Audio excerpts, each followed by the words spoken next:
Əziz müəllimlərim, axşamınız xeyir olsun. Sizlər üçün hazırladığım 2 Azərbaycan dili riyaziyyat MİQ 2025 qəbul suallarının izahını verirəm. Başlayaq birinci suala. Daş oyunu 2 nəfərin qarşı-qarşıya oynadığı çox qədim və sadə oyundur. Hindistanda oynanılan bu oyun üçün təsviri olaraq heç bir xüsusi avadanlıq olmur. Yalnız taxta üzərində 2-3 daş kifayət edir. A variantımıza baxaq. A variantına deyir ki, neçə nəfər arasında oynanılır? Bu sualın cavabı mətnimizdə var əziz müəllimlər. Bəli, 2 nəfər arasında oynanır. Bunu vurğulayıb. İndi demək A variantı düzdür. Hansı ölkədə oynanılır? Hindistanda oynanıldığı da mətndə deyilir. B də düzdür. Oyun nəyin üzərində oynanılır? Taxta üzərində oynanılır. Bu da düzdür. Neçə daşla oynanılır? 2-3 daşla. Bu da düzdür. Y variantına baxaq. Oyun hansı texnika ilə oynanılır? Oyunun hansı texnika ilə oynandığı mətnimizdə qeyd olunmayıb. O zaman bizə lazım olan variant Y variantıdır. İndi isə keçid alaq ikinci sualımıza, riyaziyyat sualımıza. Durux sudakı sürəti 21 km/saat olan kater axın ilə 2 saat, göldə 1 saat hərəkət edir. Çayın sürəti 3 km/saat olarsa, cəmi neçə kilometr yol gedir? Demək, katerin öz sürəti 21-dir.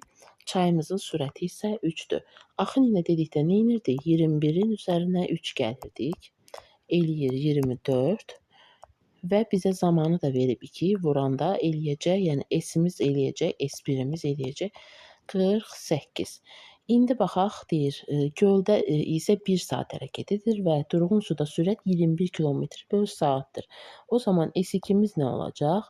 21-i vuracağıq 1-ə. O da eləyəcək elə 21. Bu da bizim S2-mizdir. Bizə ümumi gedilən yolu soruşur. Yəni S1 ilə S2-ni toplayacağıq. 48-in üstə 21 gələcək, eləyəcək 69. Bu da bizim ikinci sualımız. Keçid alaq üçüncü sualımıza. Diogen gündüz əlində lampa dolaşarkən ondan soruşurlar ki, nə edirsən? Soruşanlara cavabı belə olur. Adam axtarıram, adam. Bu mətnə əsasən uyğun məsəl hansıdır?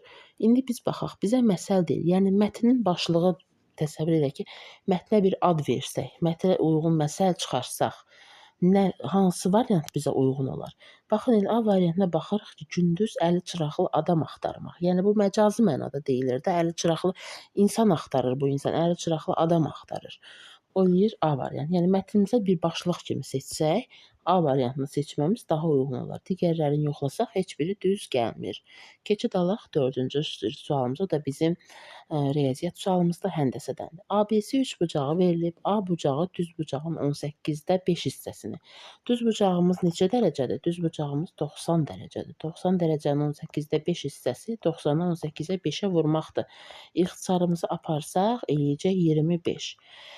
B bucağı isə A bucağının 3 qatını, yəni 25-i 3-ə vursaq, bu da bizim B bucağımız eləyəcək 75. Biz 75 ilə 25-i toplasaq, eləyəcək 100 dərəcə. Üç bucağın daxili bucaqlarının cəmi neçə dərəcədir? 180. 180-dan da biz 100-ü çıxsaq, C bucağımızı tapacağıq. Bu da elədi 80 dərəcə. Y variantı. Bəli əziz müəllimlər, bu da sizlər üçün hazırladığım 2 Azərbaycan dili, 2 riyaziyyat MİQ sualımızdır. Önümüzdəki növbəti günlərdə də sizlər üçün bu cür suallar tərtib edəcəm.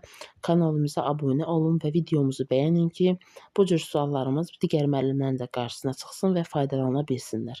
Sağ olun, salamat qalın.